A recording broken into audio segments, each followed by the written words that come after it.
Olá, seja bem-vindo. Meu nome é Fábio e esse é o meu canal no YouTube Evangelizar na Família, com o programa Reflexões de Sábado, em que a gente partilha um pouco da Palavra de Deus, um pouco da liturgia de hoje. E nós hoje vamos meditar sobre a restauração que o Senhor quer realizar sobre a nossa vida, sobre a nossa família e também sobre o seu povo, sobre a igreja. A primeira leitura se encontra no livro de Ezequiel, em que Deus promete essa restauração ao povo. E a segunda leitura está no livro de São João, em que a gente verifica a escolha a decisão do Sinédrio em relação a Jesus, para que o povo não fosse esmagado pelos romanos. Então vamos lá, vamos começar a nossa meditação da palavra, em nome do Pai, do Filho, do Espírito Santo. Amém. Vinde, Espírito Santo, enchei os corações dos vossos fiéis e acendei neles o fogo do vosso amor. Enviai, Senhor, o vosso Espírito, e tudo será criado, e renovareis a face da terra. Oremos, ó Deus, que instruíste os corações dos vossos fiéis com a luz do Espírito Santo, fazei que apreciemos corretamente todas as coisas, segundo o mesmo Espírito, e gozemos sempre de suas consolações, por Cristo Senhor nosso. Amém. Então convido você a pegar a sua palavra, que se encontra no livro de Ezequiel, capítulo 37, versículo 21 a 28. E tu dirás: eis o que diz o Senhor Javé: vou recolher os israelitas de entre as nações, onde se acham dispersos. Vou congregá-los de toda parte e trazê-los para a sua terra. Farei com que em sua terra, sobre as montanhas de Israel, não forme mais do que uma só nação, que não possuam mais do que um rei. Não mais existirá divisão em dois povos e em dois reinos. Não mais se mancharão com seus ídolos, nem comerão infames abominações. Eu os libertarei de todas as transgressões de que se tornaram culpados e os purificarei. Eles serão o meu povo e eu serei o seu Deus. Meu servo Davi será o seu rei. Não terão todos senão um só pastor. Obedecerão aos meus mandamentos, observarão as minhas leis e as porão em prática. Habitarão a terra que concedi a meu servidor Jacó, aquela em que vossos pais residiram, eles aí permanecerão, eles, seus filhos e os filhos de seus filhos para sempre. Davi, meu servo, será para sempre o seu rei. Concluirei com eles uma aliança de paz, um tratado eterno. Eu os plantarei e os multiplicarei. Estabelecerei para sempre o meu santuário entre eles. Minha residência será no meio deles. Eu serei o seu Deus, e eles serão o meu povo.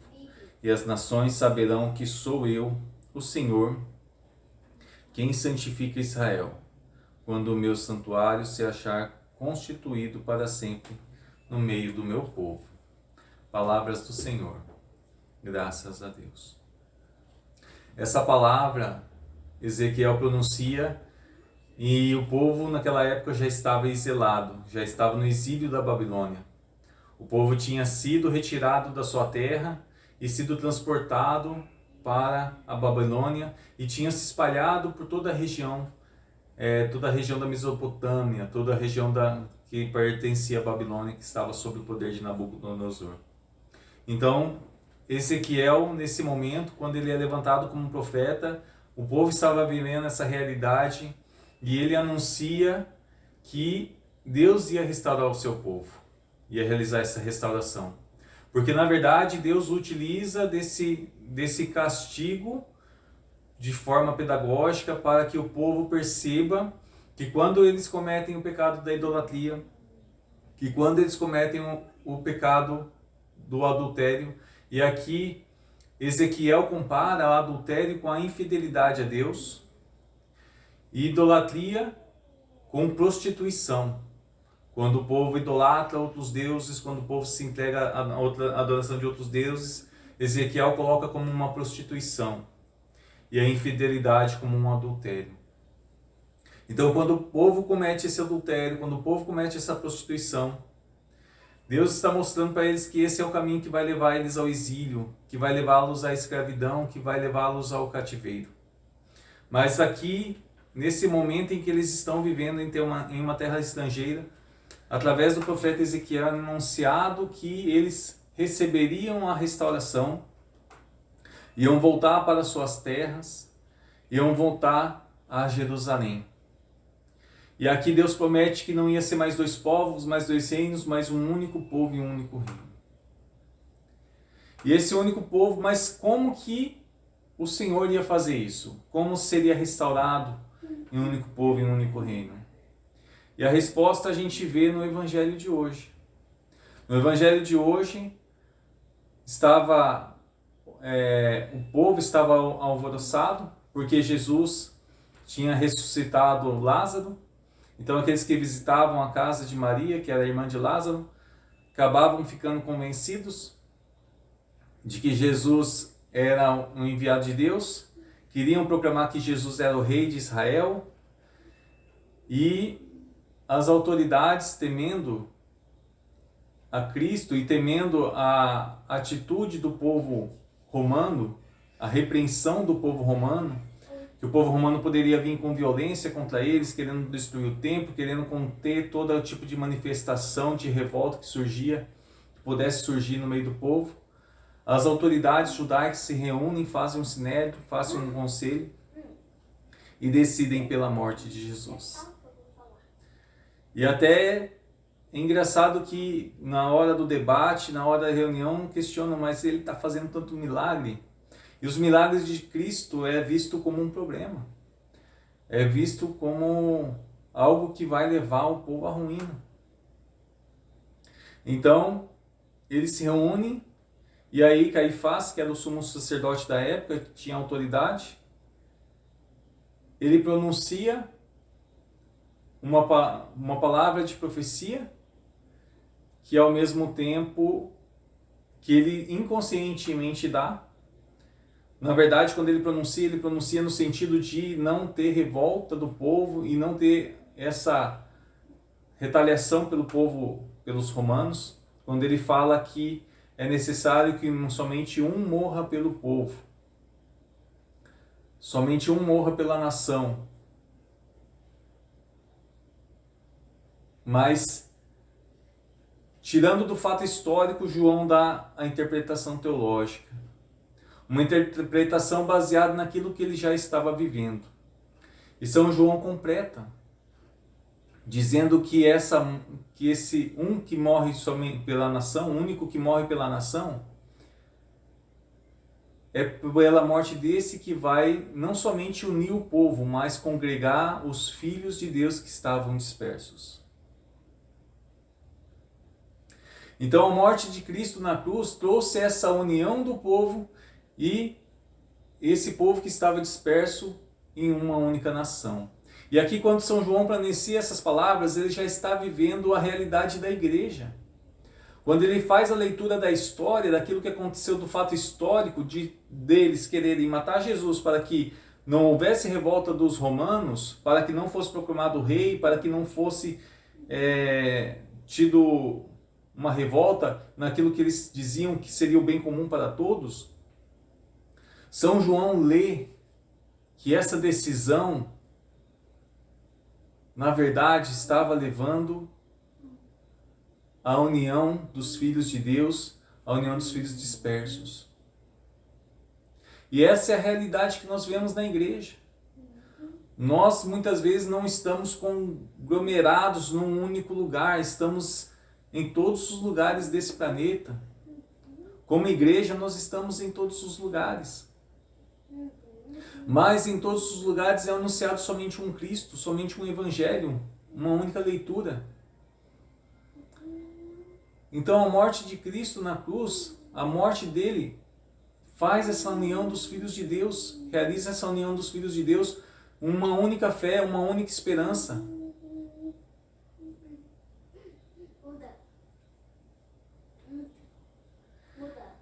Mas esse preço pago por Cristo na cruz também traz um preço para os filhos de Deus.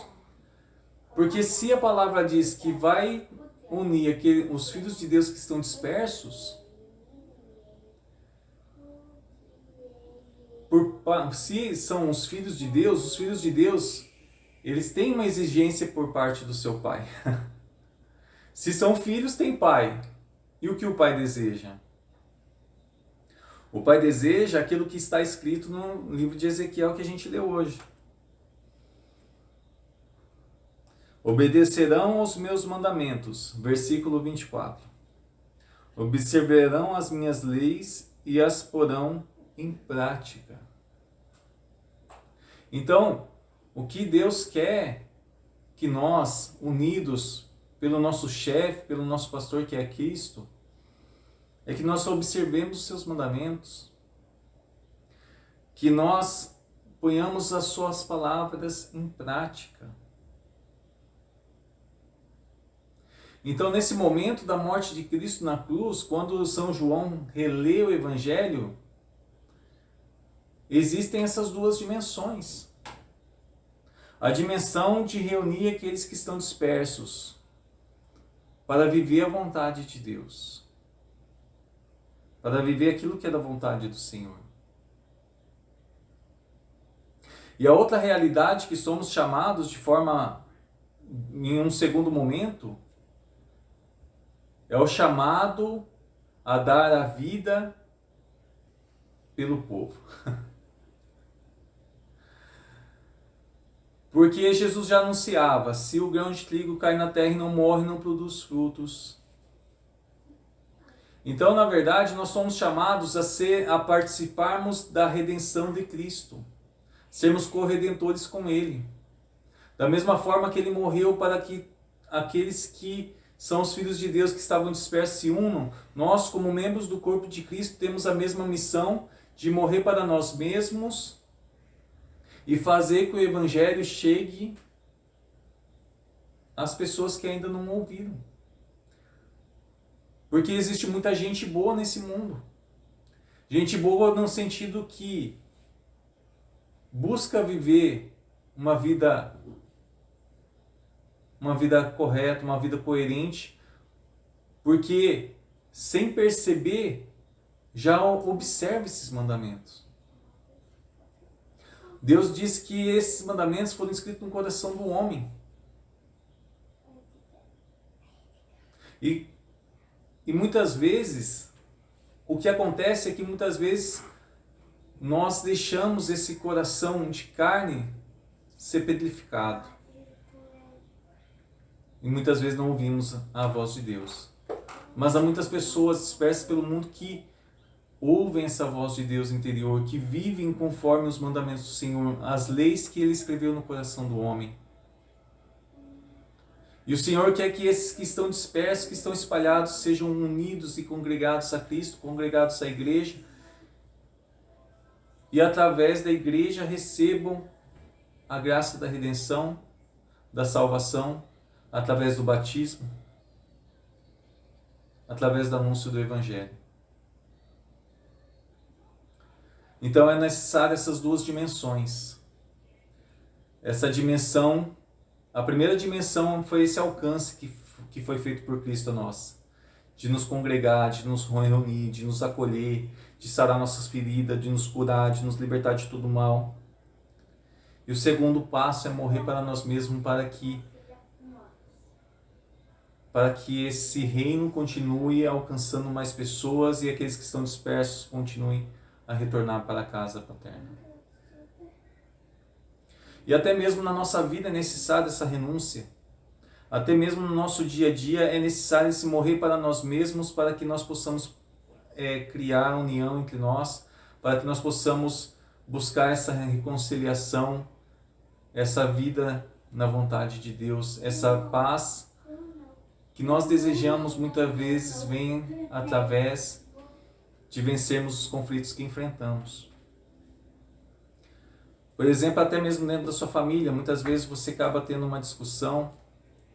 Filho, agora não, o papai tá fazendo uma meditação da palavra. Agora não dá, tá bom? Então muitas vezes dentro da sua casa, dentro da sua família, você tem uma discussão com o seu filho ou com o seu marido,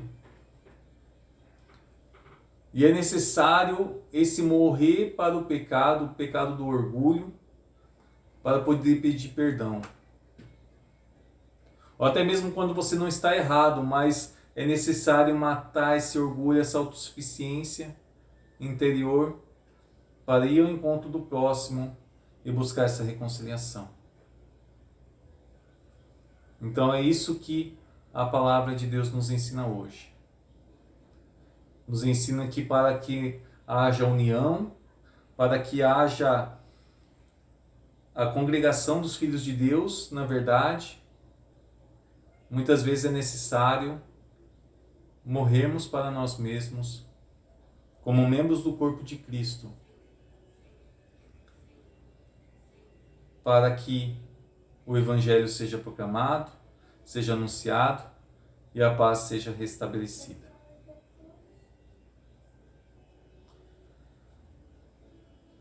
Senhor, nós hoje queremos compreender esse mistério. Nós lhe agradecemos, Senhor, porque pela morte do seu Filho na cruz, o Senhor nos uniu na vossa igreja. Nós que estávamos dispersos, como ovelhas sem pastor, fomos congregados, reunidos em Ti, Senhor. Ó Pai. E pedimos, Pai, que por Cristo nosso Senhor, primeiro o Senhor venha ao encontro do nosso coração, retire o coração de pedra, coloque um coração de carne, através da ação do Teu Espírito, porque se existe um elo entre nós e Ti, Senhor, é o Espírito Santo que o Senhor enviou no coração da Tua igreja, é o Espírito Santo que o Senhor enviou ao nosso coração. Então nós pedimos, ó Pai, que por Cristo nosso Senhor, envie o Teu Espírito sobre o nosso coração, curando e libertando nosso coração de pedra e nos concedendo a graça de ter um coração de carne, um coração que vive a Sua vontade, um coração que vive a Vossa palavra, que se encontra contigo, que tenha coragem de viver os vossos mandamentos, o vosso Evangelho, a vossa vontade.